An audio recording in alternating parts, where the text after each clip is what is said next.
Pugh. That'll do it! That will do it! Pugh for Bournemouth!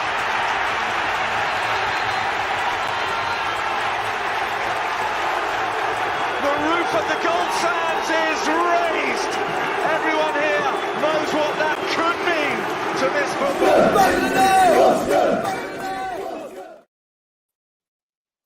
Good afternoon, guys. Hope you got a smile on your face this Saturday afternoon. Cherries beat Reading 4-2 as the Biscuit Men who crumble. It looked like it was going to be us after that terrible first half, but JT did what JT does, gives them the team talk of his life, and then in the second half we were so much better. And to be fair, 4-2, with the amount of chances and possession that we had in the second half, it almost felt like it flattered them. I quite wanted 5, but never mind. It's a match where we've all been clamouring for a 4 rather than a 3.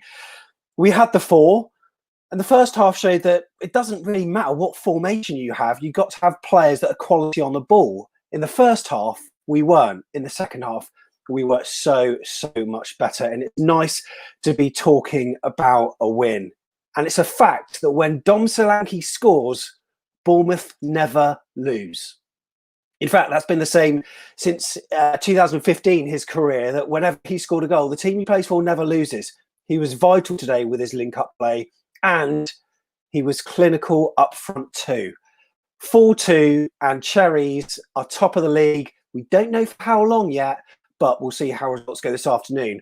My name's Sam Davis. We're going to be putting your comments on the screen throughout the show. So if you're on Twitch, Twitter, YouTube, Facebook, whatever, then leave us a comment and we'll get it on screen. Plus, you can take part as well. In order to take part, all you need to do is just grab some headphones, plug into your device, go to that address that's scrolling at the bottom of the screen, afcbpodcast.com/take part. First person I'm going to bring in today is Morgan Scott, who is standing by. Morgan, how are you, fella? Yeah, game of 2 halves. That was the epitome of a game of 2 halves, wasn't it? After the first half, what were your thoughts? After the first 45 minutes, I was thinking try something different. Maybe Surridge for Stanislas or something to try and give Solanke a bit more to work with. But yeah, the boys should be really happy with that mental. It meant to be tough coming back, and didn't they do very well to go top of the table? So yeah, really happy for the lads, and thoroughly deserved. And Reading definitely gave us a good game. Yeah, they did, and credit to them for that first half. So some of the comments that are coming in. Chris, great win today. Daniel said, what a game. Mark Davies, how on earth did you miss this one? Trip to the garden centre? No way. John Sullivan, I can't even process what has just happened. I totally turned it on in the second half. We might even be hearing from John very shortly. What a game, said Wacky Williams. Come on, Cherry, says Andy here from Argentina. Hello, Argentina. Hope you're doing all right out there. How big will... Very big, I've got to say. Really interesting to see some of the comments. Good stuff, Cherries, and a great comeback to win 4-2 after going down 2-0. When was the last time we scored 4.5? I think we might know the answer to that. So, what a performance. Really pleased with how it went, but it's quite that we've got the 3 points, and there are still some things to work on, especially off that first 45. Right, John Sullivan, as I said, I'm going to bring him in straight away now. Billy Day's standing by. But John, 4-2 over the Biscuit Men. You're looking very happy today. Wow, I'm still processing my emotions, to be honest. Yeah, I don't know how to feel. Obviously really happy, but it's like I still feel like I'm stuck in the first half somehow. Like, because like you say, it was a game of 2 halves completely, and yeah, wow, did we turn it on second half and totally? I think we caught them off guard, like they did to us in the first half. JT changed some things around, didn't he? Tactically, didn't he move Kelly? I think. Yeah, he did. And, yeah, well, this was. Yeah, I mean, well. I'm sure right now. Pride. Yeah, completely agree. Fantastic. And I feel very proud of the Cherries being top of the league once more. And I'm really interested to see what the 5-word match reports say. So I put out a tweet about 12 minutes ago saying, what's your 5-word match reports? Later in the show, we'll go through them because it's I mean, it is a game of two halves, and I'm sure that will be mentioned by a number of people as well. So, yeah, Billy Day is standing by here, so we're going to bring him in now. Hi, Billy. How's it going? Yeah, well, that was a definitely roller coaster of emotions. But I think I've got to say, for the 5-word report there, Solanke scores when he wants. Simple as. Maybe not when he wants, because but he certainly. What I like about Dom is he gets himself into the positions. Sometimes, though, I think when he has to think a bit too much and he has a bit too much time, he sometimes overthinks it and either drags his shot wide or puts it down the keeper's throat. The first goal reminded me of Benicophobe against Norwich City. It was a 3-0, that 3-0 win over Norwich, and Charlie Downs in from the left. And it just shows when you have excellent delivery like that, you don't really have to do much. He barely had to get any power on it. It basically came off his foot, but I'm not trying to give him any service by saying that. When you've got quality that good. Yeah. It was another goal he scored. Was it against Cardiff? It was like attacking, wasn't it? I can't quite remember, but it was like a typical Solanke goal, I thought. And then the second one, I thought it was very similar. Like in the Leicester, do you remember the Leicester game? And the goals just kind of they sort of went in. They weren't like really decisive, but he somehow found a way to get it, and it felt like it just went on forever. Watching him with that keeper, his legs were like left to right, and you're like, oh, what's happening here? I think because he's quite gangly in a way, isn't he? And I think it sort of helped him just get the edge over the keeper. And the strike, you could see the confidence coming through, and it's great to see. And he's obviously a confident striker, isn't he, Morgan? Because when he scores one, he looks likely to score another. And I'm sure that he almost wishes that match was going on for another 10, 15 minutes, because I would have backed him to score a hat-trick. We were 15-1 or 16-1 to actually win that match at half-time, Morgan. And I must admit, the first 45 minutes, it was pretty shocking, wasn't it? Yeah, I think shocking a good word to sum that up, to be honest. So over the course of the season so far, we've been struggling to get 5-yard passes together. Yes, we had a lot of the ball during that first period, but we were just getting caught out on the counter attack the whole time. Lloyd Kelly looked very, very. Simon Francis said at halftime could have been sent off if that went to VAR. I know he didn't do it a lot, but you know what VAR like. We won't talk about that. They even mentioned in commentary about that Hawkeye goal. What a save by Asmir Begovic to add on to that. But should we give credit to Lewis Cook? What a phenomenal goal for his first ever goal for AFC Bournemouth. It was top pitch. Fantastic. Yeah. Brilliant. The dip on it is perfect. He's a player that, he doesn't score enough goals for us. He often has shots that go wayward and go wide, but he hasn't delivered. But what a bloody goal that was today. Barely any backlift. And as he hit it, I thought it was actually going over. But, the way it dipped and in off the bar. Goal of the season so far, perhaps? In terms of perfect goals, you don't get much better, especially when they get that and Gosling. That and Gosling, they're the best so far. I think why it looks so good is no one expects that from Lewis Cook. If that was coming in from Arnie or Brooksy, then you might look at it and think, but because no one expected it, they said in commentary that the attacking player, they didn't think that he was going to hit it, and didn't he connect with that ball? And it was a thundering straight into the bottom right top hand corner. Left, so it was really amazing, and hopefully push on and get a few more, because now we got Solanke on the scene. Well, maybe we don't need him from Lewis Cook, but who knows? Yeah, and you know what? I thought it was quite interesting. Obviously, it was a bad goal to concede early doors. We hadn't really started the game.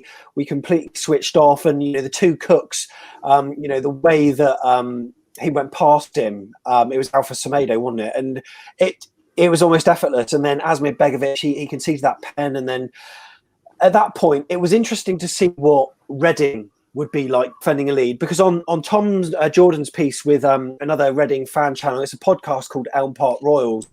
They said that Reading as a team, they feel that as though they're a bit similar to us. And let's face it, when we go ahead, apart from any match at St Andrews, we rarely have capitalised on it. And I just wondered whether they would go on to score more or whether they would sit back. But they looked well disciplined in the rest of the first half. And part of me was thinking, we're not breaking through. We played some good football at times, but we didn't sort of do enough. So I think rather than us being poor, I think we need to give some credit as well to Reading for outplaying us during that first 45. For all the things that some people are saying about JT, 3 at the back, 4 at the back, it matters little when you've got players not doing the basics. And Rico was a player that he ultimately was the poorest player of that first 45, and JT made an instant decision to change it, and it paid its dividends. Yes, Tom? I think they were very similar. Would you say the way they set up, the way they were drilled, it felt like it was like we were playing a second version of Watford to me.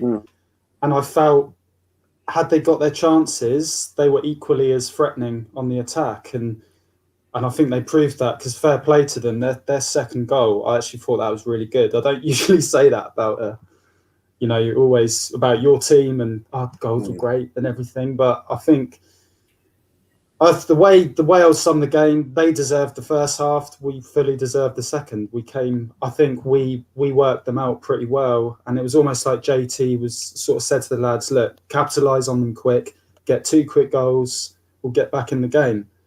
Because I feel like had we took a while to get those goals, we would have allowed them to settle into a rhythm more again. And I felt they controlled the game first half. And I thought it was absolutely crucial that we got those 2 early goals to get back onto level terms. And I think we had the momentum then, and it just kind of shifted to us. And fair play, we sealed the deal and we did it. So yeah, happy Jerry. I'm sorry if I've interrupted today, lads. Just we're all the emotion is really strong right now, and there are bad things, of course. We can pick things and everything, but right now I'm just elated. Yeah, it's so good, lads, isn't it?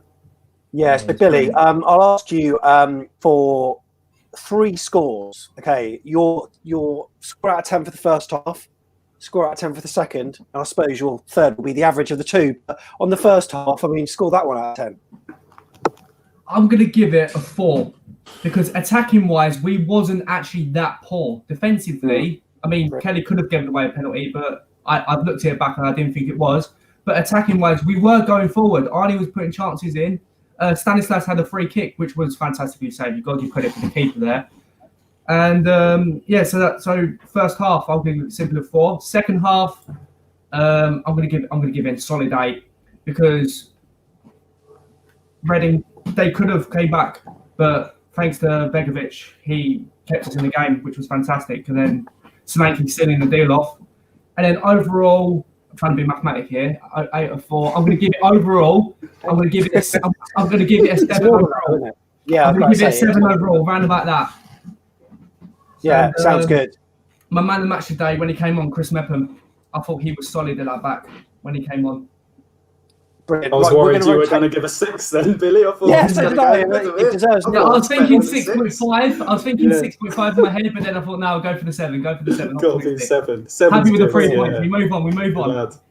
Okay, we're going to rotate around. Cheers, guys, for coming in today. Really appreciate it. Thanks very much, Morgan. Really appreciate it. Enjoy the win. Billy. Yeah, enjoy the win to Billy and also to John. Now, if you're unaware or you've been living under a rock, coming up tomorrow at 8 p.m, an interview with Jason Tyndall. This was sorted out by the Cherries Trust, but Tom Jordan from the podcast, he's involved. It's an extended interview, an hour long. Then on Wednesday, former Cherries manager Kevin Bond is going to be here as well. And that is at 7:30 on Wednesday. So do not miss that. And that's an absorbing interview as well. So really looking forward to that. Right then, we're going to change our lineup and bring in James. We've got Christian Murphy as well, and Heather is standing by too. So James, Christian, and Heather are here. Hello, guys. How are we all? James, you all right? I'm good. How are you? Pretty good. Can you hear me? Is that good? Yeah, you're good. Yeah. Yeah, nice and clear. How are you feeling? Yeah, positive. I felt in the first half that the 2-0 scoreline really flattered Reading. I felt they came away from home to do sort of like a proper counter-attacking job, which really succeeded for the first 45 minutes. Rico was making so many unforced errors in that first half that the bravery to change it at half-time and make such a dynamic change at the back really, really paid off. The combination of Danjuma and Brooks up front this season, if they can both stay fit throughout the whole season, is really, I think, can take us somewhere special again. If you think the Premier League special, I guess it could take us back there because I think they're that good. Depends whether we can hold on to them in January, I guess. Both Cooks, fantastic. And Lewis Cook does so much hard work during the game and he plays simple so well and really makes everything tick in the middle. And I thought that was one of Dom's best games for us. He did everything really, really well, and really pleased to see him get 2 goals. So he's only about 20 short of my prediction of 25 goals by Christmas, which is good. only a few days to get the rest of the 20. Looking forward to seeing him. Christian, what were your thoughts after that? Brilliant performance in the second half, wasn't it? Yeah, absolutely, for sure. It's great to see. Of course, I knew right in the very beginning. As soon as we conceded that first goal, which was unfortunate, I saw Danjuma on the ball. You could tell he was heating up, man. He was heating up, and I was like, yeah, we're going to be good. It's going to be all right, no matter what happens. So, of course it was. And then, dude, they were passing, as far as the other championship teams I've been watching, man, when Bournemouth is on, they string passes together right before they're about to score a goal. It foreshadows the goal. I'm telling you, I see it. I don't know if other fans see it or not. It's amazing. No other team I've seen does that, really. It's like they string passes together. It's fluid. It's crazy. And you're like, oh, it's about to pop right here. The cherry's about to pop. So, but it was awesome, man. It's a terrible metaphor, but James, cool, you agree with that? Don't let that stop you flow. That terrible metaphor. I liked it. Yeah. No, I completely agree. But Christian's point's absolutely right. When we're on, we're on, and we seem to be able to turn it up a level and really, really, really take the game to sides, which is a fantastic thing to have in your arsenal, I think. Yeah, and it's unique. I think it is from what I've observed. Since it's unique to Bournemouth, and I don't really see other teams doing it. I just don't see them have that chemistry that just when the chemistry is right, it just pops off and nothing stops it. It's crazy. Yeah, no, I agree with that. Thoughts to that today? You must be one happy cherry. I am super happy. I'm really happy for Solanke as well that he got his goals because it will build his confidence and hopefully we'll see him getting those 20 in. That would be amazing. Yeah, explain the contrast of opinions between the halves there, because that first 45 was pretty bad. Well, it was bad, but I had this feeling that we'd do the same that we have in several other games and have a brilliant second half, because I was watching it, John and I sort of take it in turns to pay for the pass, and then we'll both watch the same stream. And he was like, right, I'm not even watching the end of this second half. I'm going off to the kitchen to make a sandwich or whatever. And I was like, don't be like that. We've still got a chance to bring it back. We've quite often have either equalised or won the game in the second half. So. And Dom Solanke, cracking performance. But people have been waxing lyrical about Lewis Cook as well. I mean, when he was in position, I wasn't a player that was saying shoot based on his previous form of not even getting shots on target, but what a goal, Heather. That was amazing. Yeah, I've not seen a goal like that from anybody in the team, I don't think. It was just straight in, wasn't it? Yeah, it is. And you know what? There are other people that might not get mentioned that probably deserve a mention as well, like Asmir Begovic. I mean, obviously he gave that penalty away, which was a bit of a rash thing to do, but he made up for it with a couple of good saves. I mean, I didn't even realise we had the goal decision system in the Championship, but I mean, that was close to going in, wasn't it? Great save. Really close. That was weird. I didn't know they had it either. I was like, oh. No, absolutely crazy. So, Heather, marks out of 10 for that? I'd say 7. Yeah, I think that's fair enough. Yeah, no, I'm in agreement. Thank you very much, Heather. Really appreciate you coming on. We've got people waiting, so we're going to cycle around them quite quick, if that's all right. So, Heather, Okay, no worries. again, really appreciate it. Loving the Cherries hoodie, by the way. Excellent stuff. Thank you. And James as well. Sum that one up in 5 words. In 5 words? Yeah. Wow. Okay. A game of 2 halves. Oh, look at that. And also, you can thank my son because he changed his top at halftime from away to home. You can thank my mum because she made me a cup of tea, and you can thank me because I put the fire on. All those things happened at halftime, night and day. It's basically our household. You need that formula going on next time. James, appreciate it, mate. Thanks so much for coming on. All the best. Cheers. Cheers. And Christian as well. Thank you very much for taking part, mate. Hey, I just want to say, hey, thanks, Sam, for all the work you do on the channel, man. It's been, I just moved over here 3 months ago, and it's been nice to just have this thing. It's really, thank you very much. It's been cool. No worries, mate. Always welcome to come on and chat Cherries. Really appreciate it. Thank you very much. And if you want to take part, then I'll put the link at the bottom of the screen again. It's www.afcbpodcast.com/take part. Right then, we're going to be bringing in a familiar face by the way of Kurt Tovey. Hi, Kurt. How you doing, Sam? You all right? Yeah, I'm going to bring in Dan as well. He's standing by, aka Duran. How are you, mate? How's it going? I'm good. Very, very good. And James McCaffrey making his back of the net debut, and it's like a studio that's waiting to happen. James, what's going on there? Good afternoon, all. Pleasure is all mine. I'm a bit starstruck, if I'm honest. Oh, blimey. Oh. Kirk, Dan, and Sam. No, mate, how many shirts have you got behind you? Oh, just a few. Yeah, bloody hell. That's I've got nothing superb. else to spend the money on. If I can't go to the games, I'm saving money by investing, aren't I, in the long run? Absolutely love it. Really, really cool. So, Kurt, we'll start off with you. Talk us through it. Explain it. Oh, the last 35 minutes was absolutely fantastic. So we got the win, we got the job done. We're top of the league, even if it's only till 5 o'clock. Let's not get too carried away. There's still things that we can improve on. But it was a great 35 minutes. The first 55 was hard to watch, like some of our other performances. Yeah, and you know what? Leicester City performance, that, we started to turn that on about 55 minutes, didn't we? Scored 4 goals. Dom Solanke scored a brace. There's a lot of similarities there.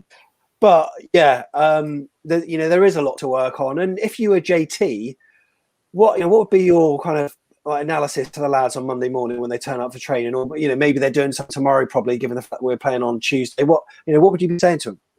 I mean, I highlighted before today in previous shows that there's 2 key areas that we're sort of struggling with at the moment. And I think that's been all season, although the league table doesn't tell you everything, is tempo for me in the first half especially has just not been there. I mean, we've only scored 2 goals inside 25 minutes. So most of our goals this season, I think we've scored 17 now, mainly come in the second half after 25 minutes.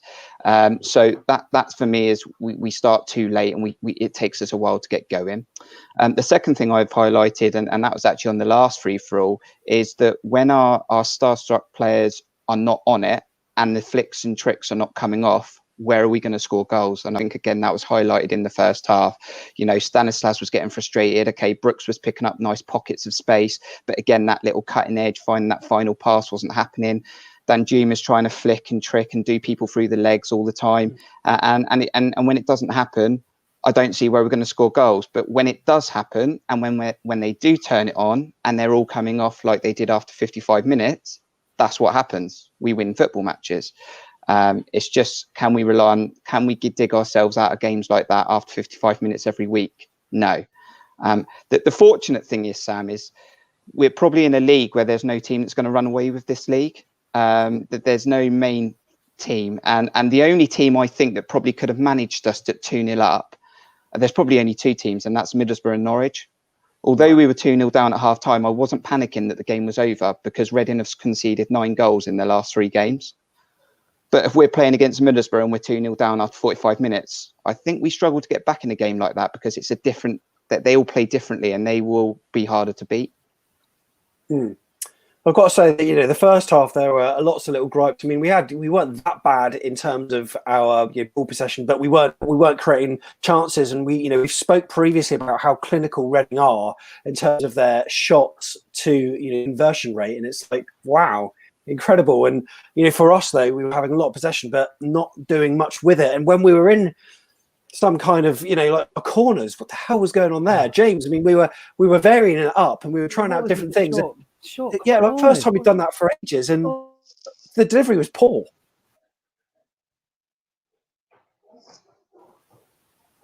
I'm not sure if you're still with us, James. Oh yeah, sorry, there was a second. Yeah, there was a little bit of a pause, but yeah, the corners weren't the best, were they? Shocking, absolutely shocking. I don't know what they've been doing in training, but it can stay there. Don't bring it into the game. Keep it there. Honestly, it didn't work once, twice, 3, 4 times. They carried on. It just wasn't working. Back to route one. Let's just get it in, float it in, put it on someone's head. And down at 2-0 down when they scored that goal on 42 minutes, I honestly thought it was probably going to be game, set, and match, given how we were playing. What were your thoughts on that game? Yeah, no, it was a really weird one, a bit of a roller coaster of emotions. I did agree though. I did think that it was a game we could pull back. I thought we were creating chances. Our top players were playing well, but again, it seems to be there are a lot of positives. First of all, I want to say it was a very very positive performance. But again, it's that worry of the first half performances. We just don't start well. In any of our games, we have not started well at all. Like we haven't we've been punished by some of the good teams, and we've got away with it against some of the lesser teams. But saying that second half was incredible, really, really, really good stuff, and that's the kind of performance that's going to get us promoted. That was such a crucial game to go top of the table. I was so impressed with some of the players. Pretty much all the players today all had a crucial. I don't think anyone had a bad game today, I wouldn't say. And really happy with Solanke. He works his socks off every single game. And Kirk, what are you saying? 20 goals a season? Still on? No. Brilliant today. Well, actually, again, I'm going to take it off of 55 minutes because I didn't think, apart from Lewis Cook, I don't think anyone could have held their head high in the changing rooms at half time. So after 55 minutes, it was Leicester all over again for Dom, wasn't it? That in-match confidence that builds when he scores a goal. Now what I want to see, which is what I've highlighted with Alex Hall before, is I want to see him build on this now. I want to see him go on a little run. I want to see him score against Forest on Tuesday and score 2 or 3 games in a row, because his current statistics tells you he gets 16 goals maximum on his current run rate. So this is his first goal. I know he scored 2 today, but he's been 5 games without a goal. So great game today. I mean, I thought in the first half, again, he was picking up pockets that were quite wide and he was ending up trying to assist Danjuma and stuff. In the second half, his first goal, number 9 position, right in the 6-yard box. His second goal, he runs in behind the centre-back, closes down the goalie makes a mistake. That's a Callum Wilson. Both of those goals were like Callum Wilson, and that was number 9 sort of predatory goals that he scored there, which I've said he's not a number 9. But whether they said that to him in the changing rooms, that he needs to stay more central because we haven't got anyone in there if we put the ball in. And look what happens when he does it. But as I said, I still think, I still don't see 20, but I hope he does. Steve Hensman says, Kurt knows nothing. You're a blagger, mate. That's what he said. His words, not mine. He's probably right, to be fair. He's probably right, to be fair. I tell you what, James, even at 2-2, the momentum was with us. It still seemed to be a match that could go either way at that point, because Reading, they were, breaking and they were unlikely. They had a few chances, and I really wasn't sure until that third goal. It was completely in the balance. Oh, absolutely. I see people have been hinting in the comments there to say that there was a stern talking to given at half time there. So I'd like to find out a bit more about how that worked out. But yeah, they seemed to come out with a bit more hunger, a bit more fight in the second half. And it was great to see. There was sort of like, we're going to take this and literally run with it. And we were pressing and not inviting them in at all, which is great to see. And that's how we should always play. But the first half, it was questionable. Yeah. We weren't as clinical as they were. And obviously, yeah, the 2 cooks soon made up for their earlier mistake. Yes, they definitely did. Go on. Sorry, it's what do you think the problem is? That why we don't start off games like often we finish them? Because I'm confused. I don't understand if there's any suggestions. Because see, when you look at our teams previously before JT, we all seem to have that. We all seem to have an intensity where we started quickly. We used to get corners early doors, score goals. I don't know if it's the warm up, whether they're not pumped when they come out of the changing room.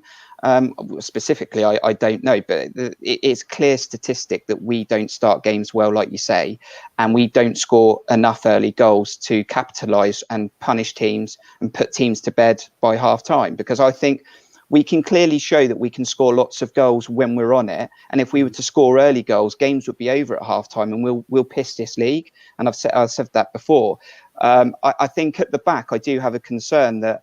I think that we're quite passive with when the centre backs have got the ball. You know, I like Lloyd Kelly, but he's very slow when he plays it out. You know, and he actually did better when he came to left back, which I didn't see, to be honest with you. So fair play to JT. But I think when we start with the ball early doors and we've got the ball at the back, it's just too passive. Once we get it further up the pitch, we get into those creative players. But then those type of things that they try to do, the little tricks, intricate 1-2s, Brooks, Stanislas. It needs to come off, and when it doesn't come off, they get frustrated. But when it does come off, we score 1, then 2, then 3, and it all starts to work. And that's what happened today. Mm. And Dave Watkins says, I think Kirk's a glass half empty kind of chap. Bless him. Are you? No, I mean, we should comfortably do well in this league. You know, I don't think we've got the right blend as a squad. We've got a very good, talented team, a lot of good individuals, you know, and you compare it to the last championship team we had, like we've mentioned before, and Steve Hensman's mentioned before, we had lots of partnership and togetherness. You had Francis, you had Richie, you had Pugh, Daniels, Elphick, Cook, Arter, Sermon, Kermagant, Wilson. We don't have any of that. I don't think we have many partnerships across the pitch. We have a lot of talented players, but they all need, or we need to have half or 70% of them playing 7 out of 8 every game to achieve a result. And when that doesn't happen, we get frustrated and we struggle. So comfortably, we should be up there in the top 3. If we get playoffs, I'll be happy. But you know, I just want us to kick on and from today like we have before the international break, and I want to see players like Dom Solanke score again on Tuesday. Mm. Yeah, good stuff. Right, what we do is rotate it round. James, thank you very much for coming on. Really appreciate it, mate. Thanks so much, guys. All the best. Cool. Cheers, thank you very much. And also Kirk as well, thank you very much. Yeah, no, cheers, Sam. Until next time. And what I'll do, Dan, I'll leave you in for a little bit because we've got Ethan Burney here, who I'm almost certain would love to be on the screen at the same time as you because he knows that you're a YouTube legend. And here he is. Ethan, how are you? Hello. Good, thank you. How are you? Very good. Ethan, meet Dan. Dan, meet Ethan. How's it going, Ethan? You all right, mate? Good, you? Yeah, very, very good. Happy with that result? Yep, very happy. It was brilliant, wasn't it? That second half, Ethan, was much improved. What do you think Jason said to him at the time? I don't know, just keep possession, trap back, and get the result. Do you think Reed was coming off at half was right? Yeah, I think first half absolute poor, and then second half we obviously came back. Right, Liverpool game really when Ake scored in the last minute. Yeah. Sorry, Dan. Yeah, no, I was just going to say, I think that it's good to see JT. I think in previous games, he's made a statement at half time. It's clear that he's saying something. He's not going to, that was I didn't see that substitution coming at all. I think he's not going to take any nonsense. He's going to make sure that he's going to say it how it is. He's going to make brave substitutions that maybe Eddie wouldn't have made. I know a lot of times, as much as Eddie was a great manager, sometimes he wouldn't make, when there was an obvious substitution like this player needs to come off, he'd wait that extra 10 minutes to bring someone off. But, I think that that's the difference between maybe JT and Eddie in that sense. I didn't see that substitution coming. Yep. This is turning into Ethan Burney fan club here on the chat. I'm loving these comments, Ethan. Absolutely brilliant. So, Ethan, who's your player of the match? I'll probably give it to Brooksy or Begovic, because once he conceded that pen, our heads dropped, and then second half, Wildy save. Oh, unbelievable, wasn't it?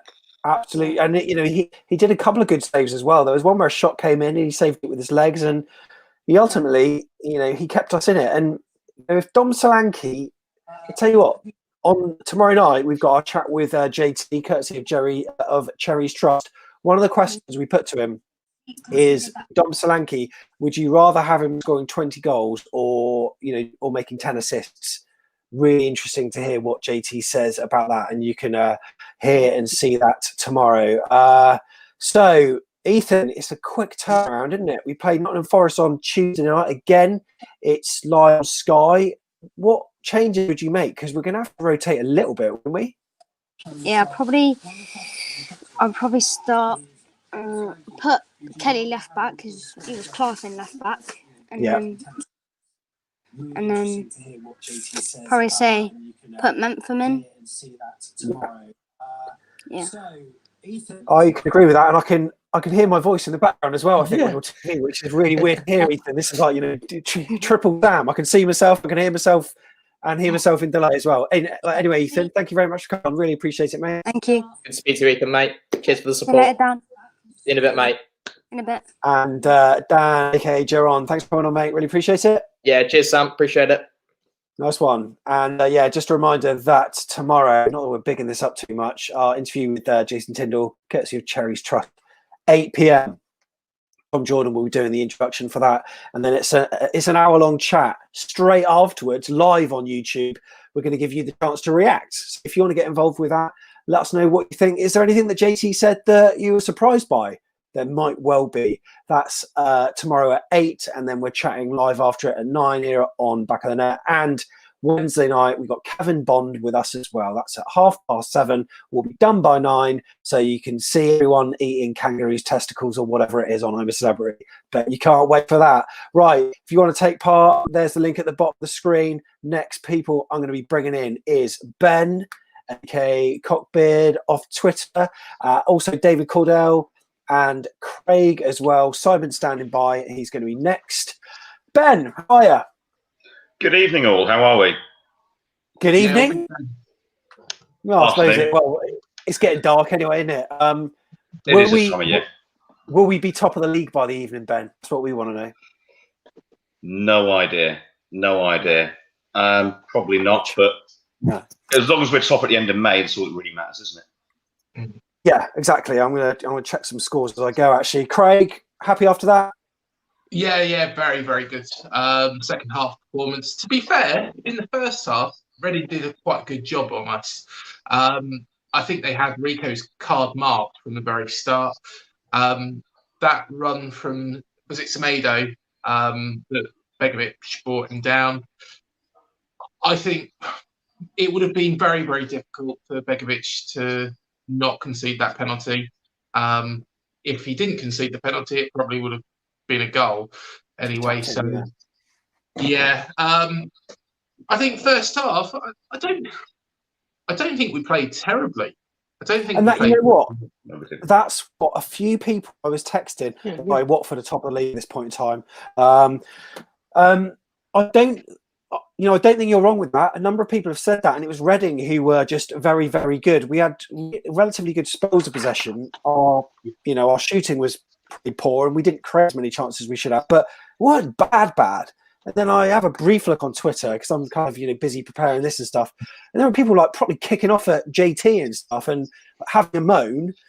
But it seems to be that when the players do something wrong, it's JT's fault. When the players do something brilliant, it's because of the players.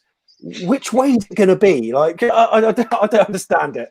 Well, in that first half, one thing that I noticed Reading were doing was they were allowing us to come on to them. They were defending very, very well in that first half. Second half, were all full of people for them.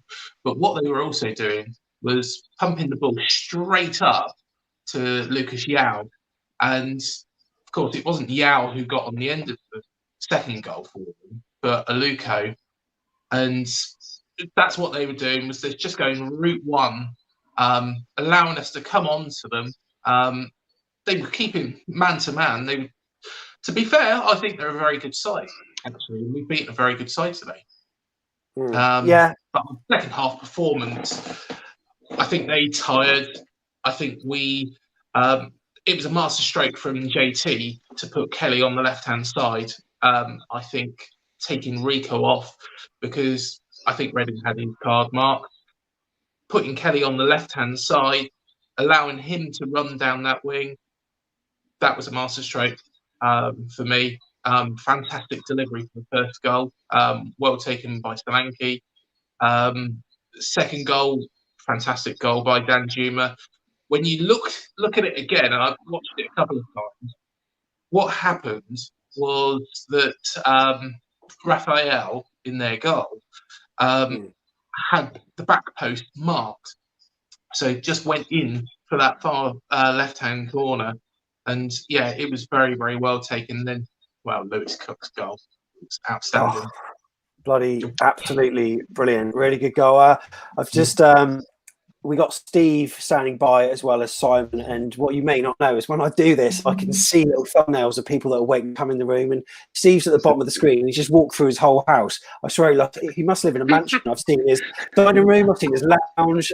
Thankfully I haven't seen his toilet, but in the kitchen he seems to have settled in a spot now. So yeah, I think he's got a good Wi-Fi spot where he is, so we'll bring him in shortly. So Ben, how are you feeling if you're JT tonight? I mean, obviously you're happy that you got 3 points, but there's stuff to work on, isn't there? I'm going to say I'm going to be a grumpy old sausage in a sense, despite us winning 4-2. I mean, it's going to go. I've been saying to people for 8 matches now that we're going to click, we're going to absolutely hump someone, and that'll be us for the rest of the season. Yeah. But you can't say it 8 times and still wait for it to happen, which is how I felt today. And even when we equalised today, we took our foot off the gas for about 15, 20 minutes. Yeah. I just felt we started to invite pressure again, and it was almost like the play. And I'm not going to blame JT here. I'm going to blame the players because they're the guys on the field. But it just felt like people were taking their foot off the gas and maybe thinking the job was done at 2 each, when clearly it wasn't. We still had a game to win. All that said, maybe that second half is our click. Maybe that is our moment that we build on. But yeah, I spent the first half going, I can't believe we're losing again. We've not played terribly. What is wrong with us? Because my housemate came in and he goes, oh, how's it going? Oh, that doesn't look good. And I went, yeah, but we've done nothing wrong. And this is the thing. I look at our results, the games we haven't won, and I can't pin it on one thing or a point of weakness. I don't know if you guys can, and I'm missing something. I mean, I'm not a great football analyst or anything, but it just seems to be something different each week and just slightly lacking. Yeah, I think some people overanalyze the game, I think, and worry about formations and all that kind of stuff. Whereas the basics weren't there in the first half, whereas they were in the second. Sorry, David, what were you about to say? So, I mean, for me, I thought the second half was brilliant. I mean, I thought that Lewis Cook goal was probably the best Bournemouth goal I've ever seen, and that's including the Charlie Daniels goal. I think Solanke had a really great game. I think his last goal, he really worked at it to get the ball off the goalie, and then it was a great finish. The first half, people are saying we played badly. I don't think we played badly in the first half. We definitely weren't kind of at it together. We didn't have the passes flowing. We didn't have the shooting that we had in the second half. But I don't think we played particularly badly in the first half. I also think we have. I don't know about you, but my first thought at the end of the first half was, I hate the international break, because every time we go to international break, the game after, we always start off so slowly. But overall, hey, 4-2 against one of the better teams in the league, we should be happy. Top of the league, well, maybe. Well, I was about to say before I go to Craig, I was about to say, like, regarding international break, it's the worst feeling after international break. You've been looking forward to watching Bournemouth play so much, and then so the first 45 minutes turns out to be piss poor, and especially makes it worse because it's an earlier kickoff over here, so you've got more of the weekend to think about it. And I don't know about you, Craig, but I'm just thinking it's going to be it's worse for us. We have the whole day to think about it. You're both what time is it? 4:30 a.m. for you or something? No. It's about 9:30 in the morning here. Oh, yeah, but on the other side, it's ridiculously early. Craig, go on then. Yeah, sorry. Yeah. So of course we had the conversation with AD Williams in midweek, and he went through a lot of their team. And I think if the international break hadn't have happened, we would have come up against a lot weaker Reading side. So Liam Moore was meant to be out. Ajarian, who did play very well for them, he would have been out as well. So he's here. I think we've beaten a very good team today. I think they will be up there. As much as I didn't expect them to be, I think they will be up there. With regard then to what you said about, we're really, I think we will really hammer a team soon. And we have got an easier run coming up. So, of course, Nottingham Forest haven't started brilliantly. Also, Rotherham are coming up. Yeah. And to be fair, that's the one that I'm pinpointing that we could put a couple past them, because that's probably the game we'll lose. That's probably the game we'll lose. I'm worried about Arsenal and Graben having something to prove. Yeah, very true. And Craig, I was listening to what you were saying, but I was slightly distracted by David's lab there. Beautiful, beautiful dog. And I was about to say, I was going to see if you could get him on to have a word, but he would probably say the first half is rough. No, I'm not going to go. Oh, I did go there. Never mind. What we're going to do is switch it up at this point in time, guys, because there are people waiting to come in. Thank you very much, Ben. Really appreciate it, mate. Thank you, guys. Hold on. The dog wants to say goodbye. Oh, go on. Good one. David, speak. Right. Speak. Go on. Speak. Goodbye. All right. That's one bark for each goal against. That's one bark for each goal against. On our next match at home, maybe against Forest, 3-0, right? Craig, appreciate you coming on, mate. A pleasure as always, Sam. Take care, mate. This is the free for all then, where you can come on and chat Cherries and someone else who's going to be doing that right now is Simon K. We've got Steve and James we're going to bring in now. So Steve Hensman is here too. And also James Whitehurst. Long time no see, mate. I haven't seen you in a long, long time. It's been about 15 years, Sam. Yeah, ages ago. Was it like St. Peter's sixth form ball or something? That was a long time ago. Red Black FC, a few games. Yeah, I love it. But Simon, how are you?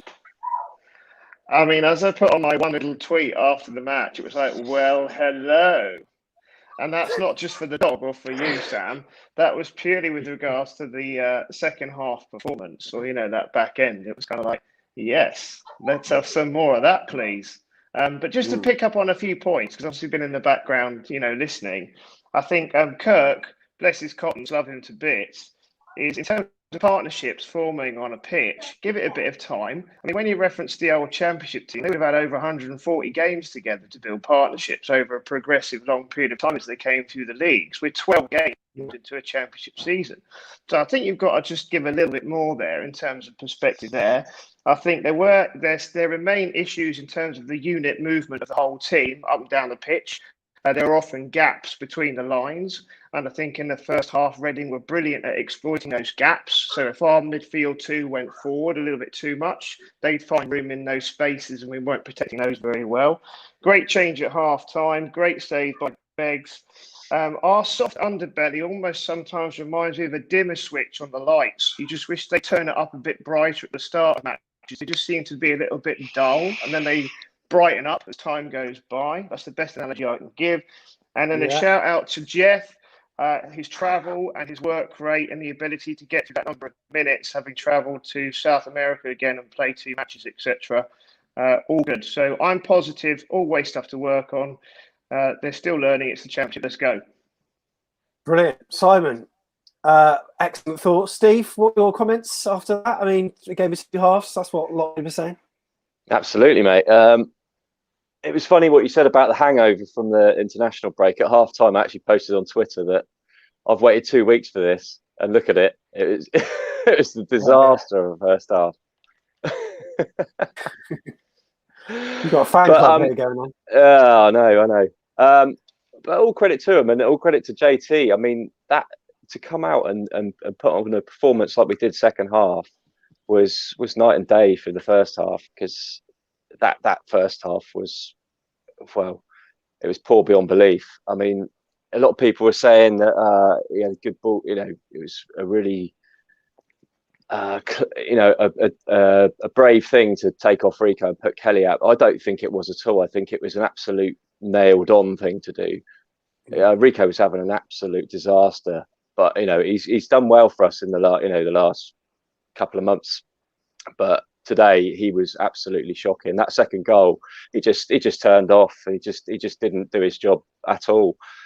For Jason to do that, I mean, top marks. Because the second half we were a different animal altogether. And Lewis Cook deserves a lot of praise today. I thought he started it all off. I think that first goal, it was all from him turning, driving forward, and playing a little nice ball into out wide. I think it was Stan, stepped over it, just let it out to Lloyd Kelly, and then whipped it in. I mean, it's a lovely goal, and then we just sort of pushed on from there. Was it Danjuma? It was Danjuma who kind of feigned to touch it and then just let it run through.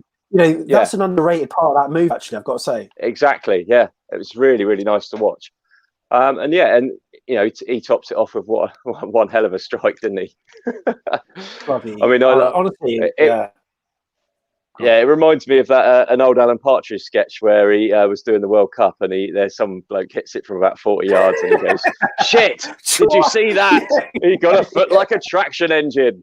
Well, absolutely cracking goal. It was beautiful, yeah. So and his first goal, couldn't believe that. I didn't actually know that was his first. It was his first strike for us. Marvelous. About time. Yeah, about time. James, then, how are you feeling?